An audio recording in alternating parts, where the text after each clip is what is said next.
తల్లిదండ్రులు కావాలని మీ కలను సాకారం చేసుకోండి. ఓఎస్ఎస్ ఫర్టిలిటీ వారి తక్కువ ధర సంతానోత్పత్తి చికిత్సతో అపాయింట్మెంట్స్ కొరకు కాల్ చేయండి 7825893604. గత కొంతకాలంగా ఇళయ దళపతి విజయ్ పొలిటికల్ ఎంట్రీకి రెడీ అవుతున్నట్లుగా, త్వరలో కొత్త పార్టీ ప్రారంభించనున్నట్లుగా వార్తలు వినిపించాయి. ఆ వార్తల్ని నిజం చేస్తూ విజయ్ తన పార్టీ టీవీకే అనౌన్స్మెంట్ ఇచ్చాడు. 2024 ఎన్నికల్లో పోటీ చేయను, కానీ 2026కి సిద్ధంగా ఉంటాం, ఏ పార్టీకి సపోర్ట్ చేయట్లేదు అంటూ విజయ్ చాలా క్లియర్ గా తన పార్టీ అనౌన్స్మెంట్ సమయంలో చెప్పేశాడు. పూర్తిగా రాజకీయాలపై దృష్టి పెట్టనున్నట్టు విజయ్ సినిమాలు కూడా ఆపేస్తానని చెప్పేశాడు. దీంతో అటు పొలిటికల్ అండ్ సినిమా పరంగా విజయ్ హాట్ టాపిక్ అయ్యాడు. సినీ అభిమానులు విజయ్ ని సినిమాలు చేస్తూనే రాజకీయాలు చేసుకోమంటున్నారు, కానీ విజయ్ అందుకు సిద్ధంగా లేడు. సినిమాలు ఆపేసి కేవలం రాజకీయాలు మాత్రమే చూసుకోవాలని అనుకుంటున్నాడు.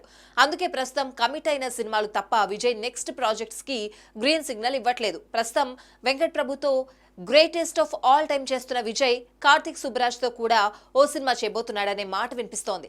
దళపతి 69 విజయ్ లాస్ట్ సినిమా అవుతుంది. అయితే ఈ మూవీ కార్తిక్ సుబ్బరాజ్ తో ఉంటుందా లేక వెట్రిమారన్ తో ఉంటుందా అనేది తేలాల్సింది. ఎందుకంటే వెట్రిమారన్ తో సినిమా చేయాలని విజయ్ చాలా కాలంగా ఎదురు చూస్తున్నాడు. ఫ్లాప్ అనేది తెలియని దర్శకుడైన వెట్రిమారన్ ఎలాంటి కథతో సినిమా చేసినా అది రూటెడ్ గా ఉండి అందరికీ కనెక్ట్ అవుతుంది. పొలిటికల్ ఎంట్రీ ఇస్తున్నాడు కాబట్టి విజయ్ కి ఇప్పుడు ఇలాంటి సినిమానే కావాలి. సో విజయ్ వెట్రిమారన్ తోనే సినిమా చేసే అవకాశం ఉంది. ఈ ప్రాజెక్ట్ ని డివివి దానయ్య నిర్మించే అవకాశం ఉందని ఫిల్మ్ నగర్ వర్గాల సమాచారం. ఈ విషయంలో అఫీషియల్ అనౌన్స్మెంట్ రావాల్సింది.